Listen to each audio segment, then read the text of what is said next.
Uzima usiopotea. Ati wanzi umeokoka ni milele. Unajua ni elimu mpya kwako. Sasa mimi naye ni elimu kani, sijawahi sikia kitu kama hichi. Mimi najua ukiokoka, ukakosea, ukofu umepoteza, umebackslide, wewe ungoje kuingia motoni. Ama utubu tena.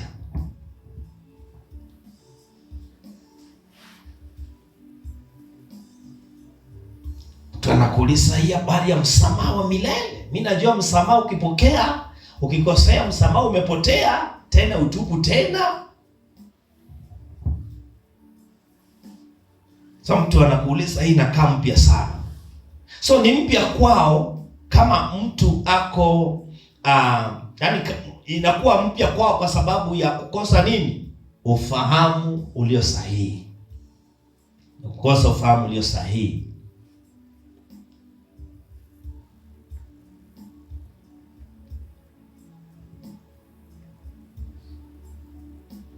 So hiyo elimu inakuwa mpya kwao kwa sababu yenyewe ni mpya kweli. Inakuwa mpya kwao, si ndio? Kwa sababu ndio mara ya kwanza kuisikia. Ni mpya kwa sababu ni mpya. So chochote ambacho watu wanakisoma leo katika hii dunia sio chipya. Si kitu kikeni. Si kitu kipya. Sulemani amekwisha sema hakuna jipya chini ya jua.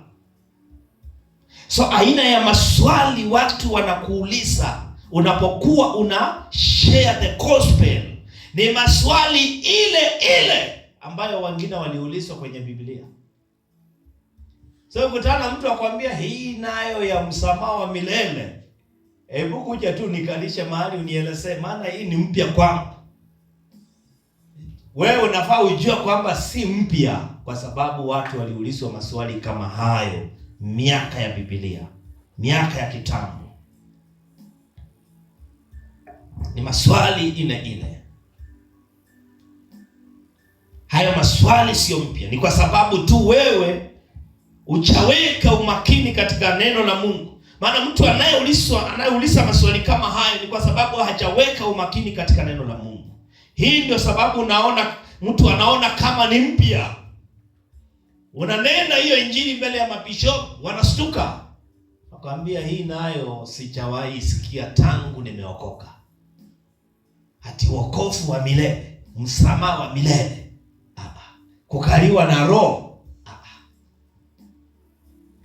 Mstari wa 19 wa Matendo ya Mitume 17, walimshika wakampeleka mahali sahihi ambapo ni pa kuuliza maswali.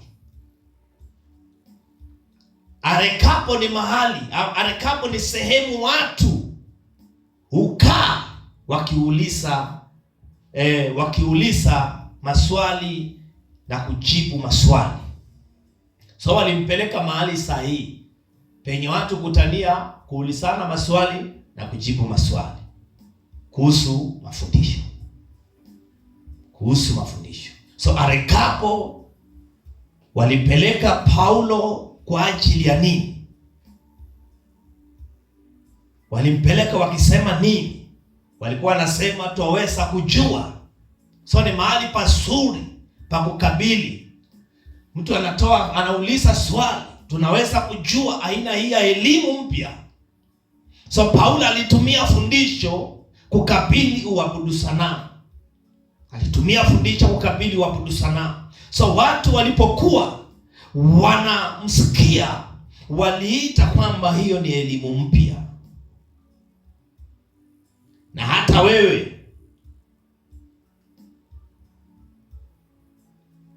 watakuuliza maswali yale.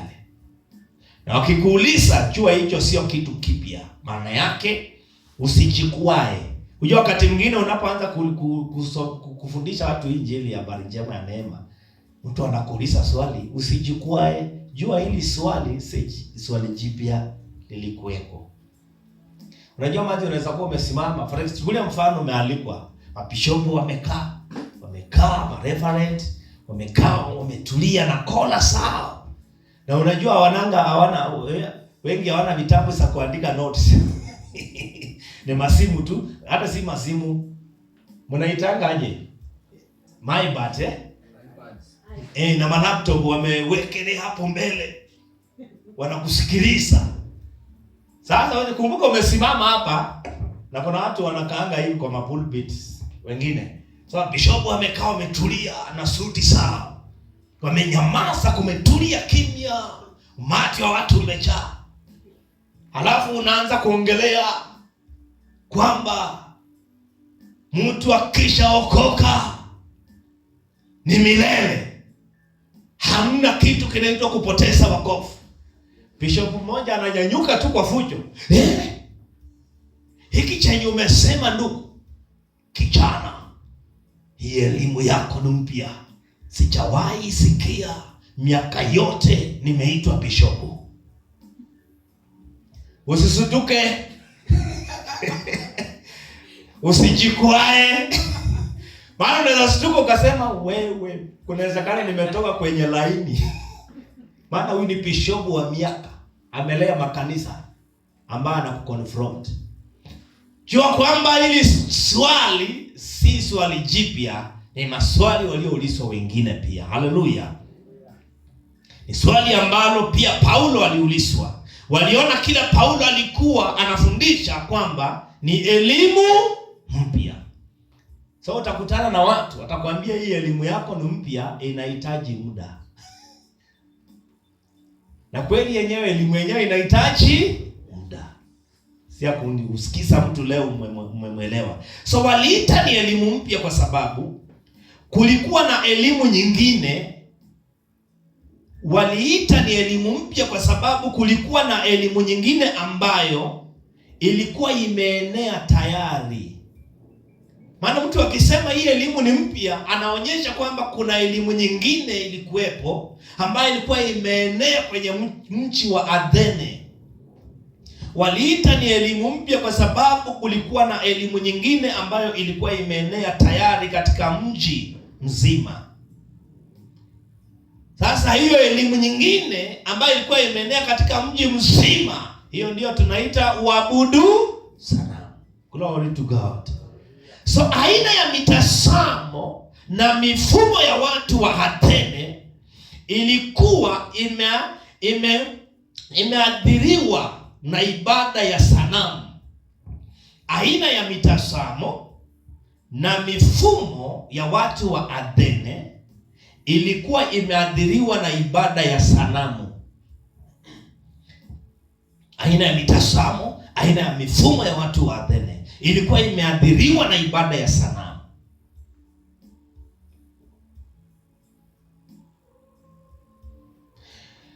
Leo hii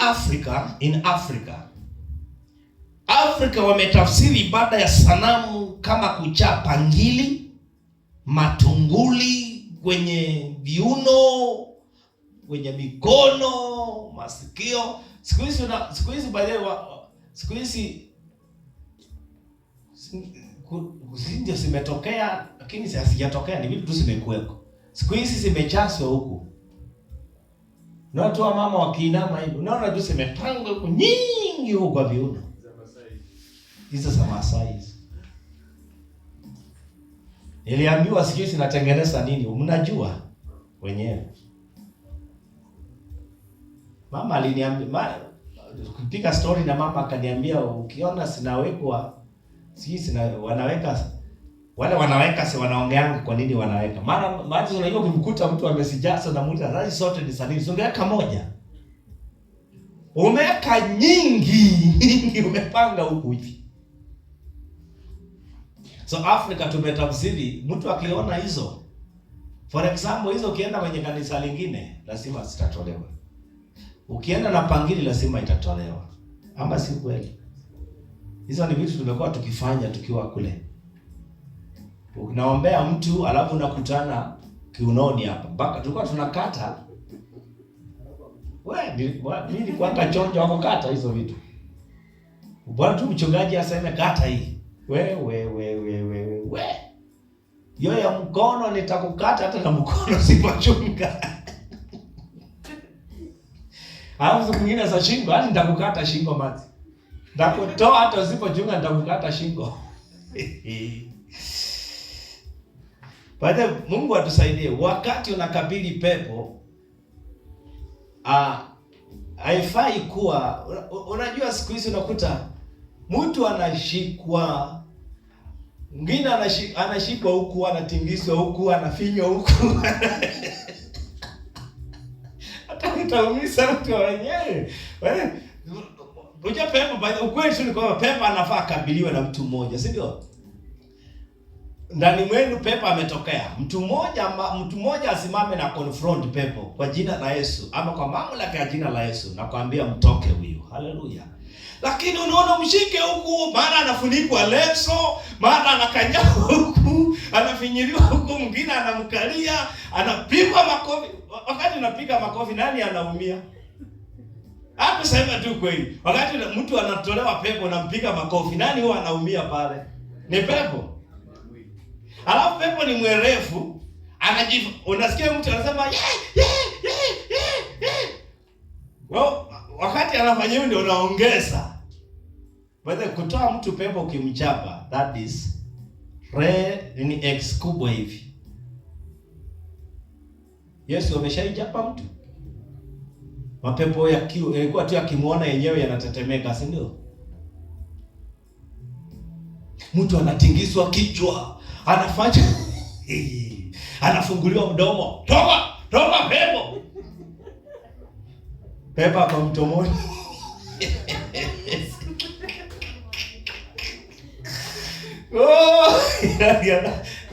Kwa shida. Toka.